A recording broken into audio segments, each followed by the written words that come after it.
faithfully conveying value, interpreting global great books. Hi, this is Sally's Book Club.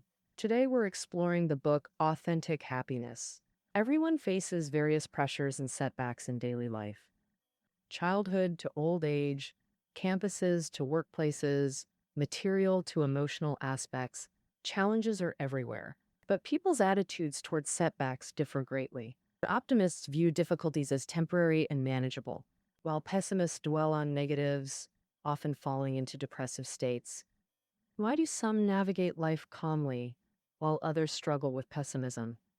How can we handle life's adversities more optimistically? This book teaches that optimism can shield us from depression and enhance happiness. The author confirms optimism is a learnable skill. Author Martin Seligman, psychology professor at UPenn, established positive psychology's framework. He's also best-selling author with over 20 publications. Let's explore this book through three key aspects. First, defining pessimists versus optimists. Second, roots of pessimistic or optimistic mindsets. Third, cultivating optimistic living. Let's begin with defining pessimists and optimists. The author illustrates these mindsets through a real-life story. New parents noticed their baby's unusual responses to stimuli. The couple reacted completely differently to this situation.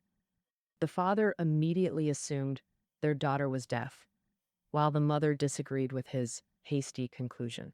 A mother checked parenting guides and explained newborns' delayed responses could be normal. The father remained anxious due to his grandfather's deafness history. He believed congenital deafness was likely and blamed himself, while the mother scheduled pediatric checkup.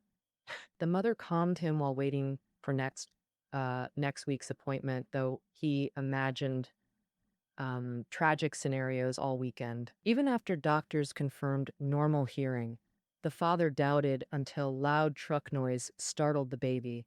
Only then did the father accept reality and gradually recover emotionally. This case vividly demonstrates pessimists' and optimists' different crisis responses. The optimists view failures as temporary and not entirely personal responsibility. Thus, they're more resilient against setbacks. They perceive challenges as opportunities requiring active solutions.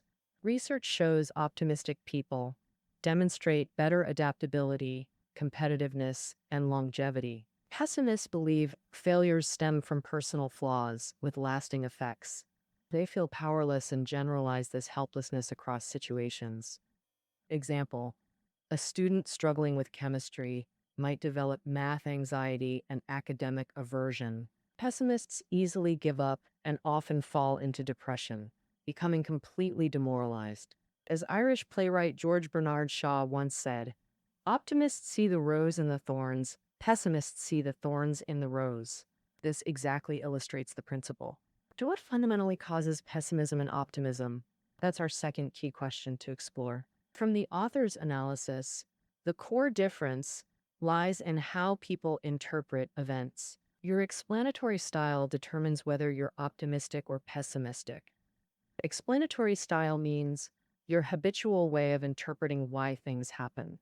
For example, coming home thirsty after exercise and finding only half glass of water left. Some might complain, only half a glass left.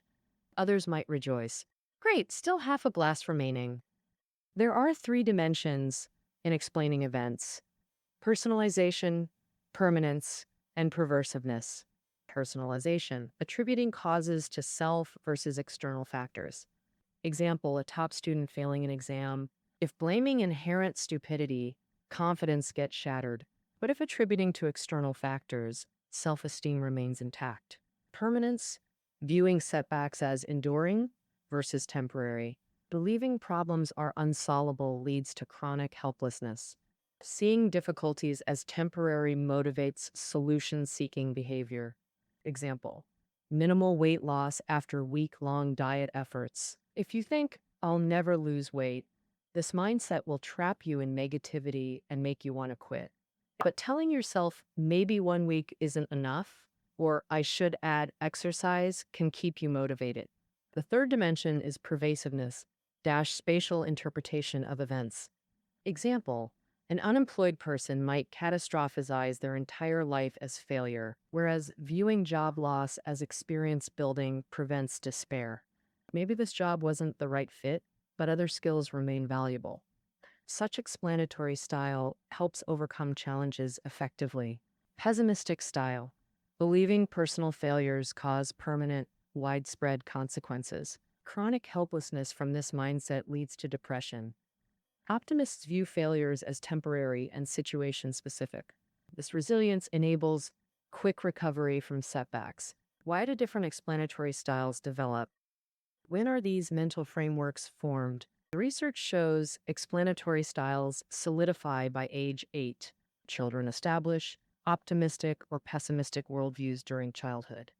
3 primary formative influences: parental modeling, especially maternal.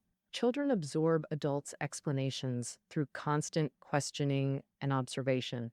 Parents serve as primary architects of children's explanatory styles. Example, a mother and daughter discover car damage in parking lot. The mother reacted, "Oh no, your father will be furious. Why do these bad things always happen to me?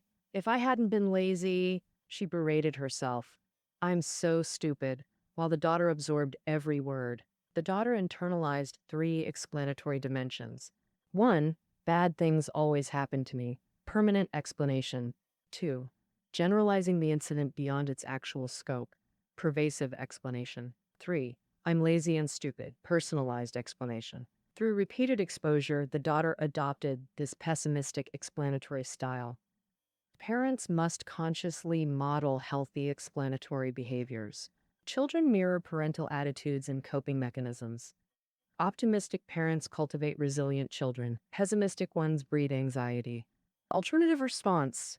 Some irresponsible driver hit our car. Let's park more carefully next time. Second formative influence. Authority figures, feedback styles. Children internalize criticism methods used by teachers or parents. Reflect, what do you say when your child makes mistakes? Example, teacher tells failing student, your messy work proves you'll never learn math. This permanent or pervasive criticism creates self-doubt and pessimism. Constructive alternative, address specific behaviors without global judgments. Critique should be situational, not permanent or personalized. Avoid statements like, you always or you'll never. Focus on specific improvements. Let's work on organizing your notes better. For example, the math teacher could say, if your homework maintains last week's quality, you wouldn't fail this exam. Your math struggles stem from incomplete effort and ineffective study methods.